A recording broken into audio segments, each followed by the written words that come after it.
बस कहना यार ताली पर बजाते रहे आप लोग, बजाते रहे ताली। क्या बात, जोरदार ताली बजा के स्वागत करी जा। भोजपुरी के सुपरस्टार व्यू स्टार हमनी के गार्जियन आदरणीय खेसारी लाल यादव जी हम सबके बीच। क्या बात है भैया के बहुत बहुत जोरदार तालियां बजा के स्वागत करिए। जोरदार क्या बात है।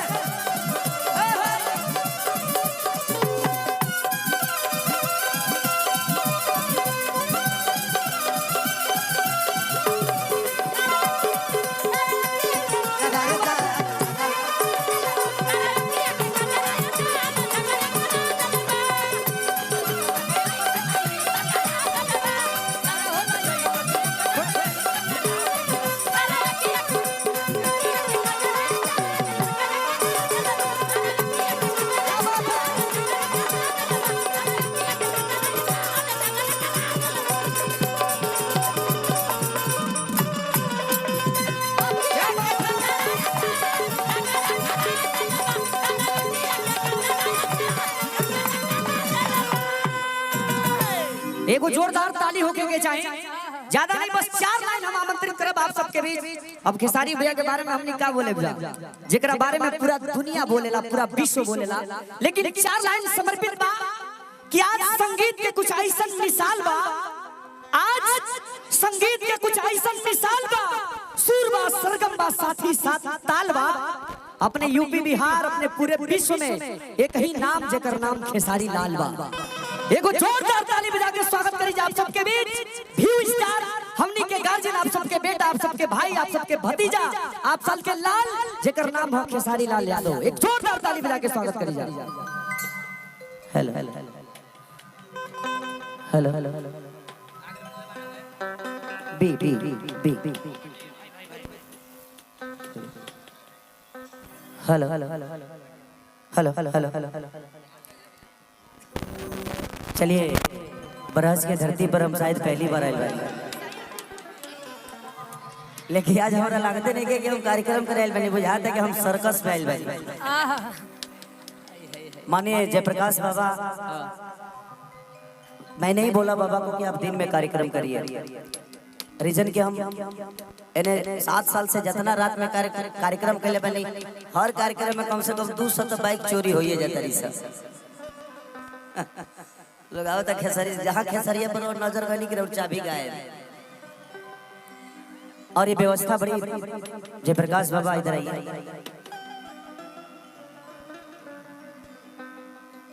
मैं चाहता हूं कि इनके लिए एक जोरदार ताली आप सब बजाइए, क्योंकि अगर इस गांव में ऐसे लोग हैं तो ये छोटा गांव तो नहीं हो सकता।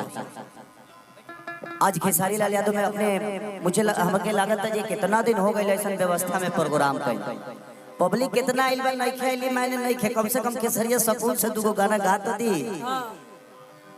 हम जहाँ जाइए जी गाने ना गा पाइले, जहाँ 2 गावा नहीं कि नीचे से टेंट गाए। लेकिन आज ये व्यवस्था देकर, ये आप सबकी उपलब्धि देकर, इतने खूबसूरत लोग हैं आप सब, थोड़ा सा जाली लगा हुआ है उसके लिए आप ही लोगों के लिए लगा है, ताकि ये सुकून से कार्यक्रम हो सके। न तब तक ले तो साउंड और उखड़िए गई रही थी। इससे आप लोगों का मोहब्बत बहुत बड़ा है खेसारी के प्रति। तू लोग कब कहां से टेंट उखाड़ दे लोग पत्ते नहीं खेते।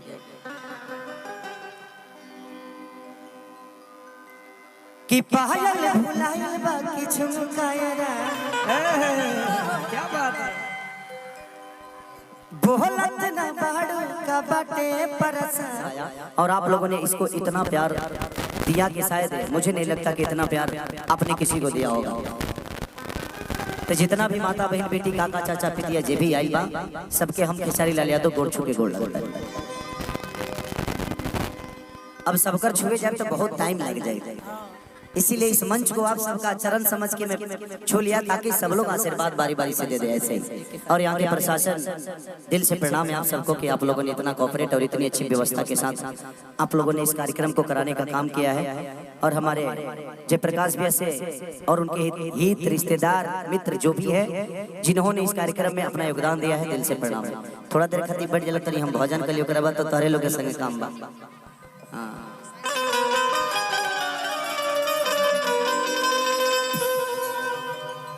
चलिए, अगर हमने के गाना बजाना में कोनो प्रकार की त्रुटि या गलती हो जाओ तो वह सभी अपना घर के बेटा के क्षमा करब। ऐसे हमने की कोशिश करी ले वाले के हर वक्त हर समय अच्छा मनोरंजन करावे के। ऐसे हम 24 घंटा ना 72 घंटा खाली जागे ले। अभी हम रात भर दिन भर काल शूटिंग करके रात भर गाना करके 6 बजे सुबह से बाई रोड निकल लिए ताकि वो लोग के टाइम से मनोरंजन करा सके। तो कोशिश रहेला, दिखाओ।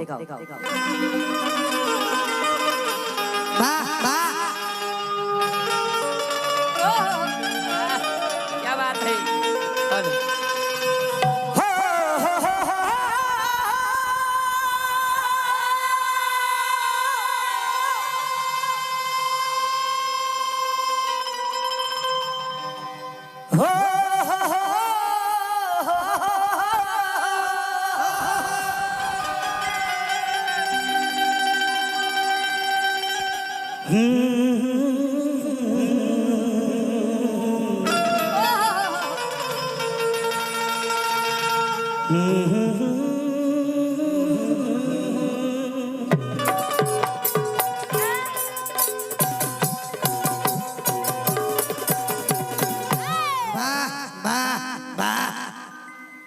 जय गणेश मंगल करना विघ्न हरो गणराज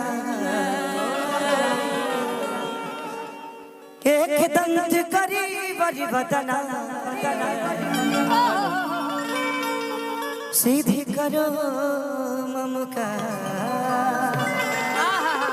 क्या बात है। कि माँ के ज्योति से नूर मिलता है, सभी के दिलों को सरूर मिलता है। कि माँ के दरबार में जो जाए खाली उसे कुछ ना कुछ जरूर मिलता है।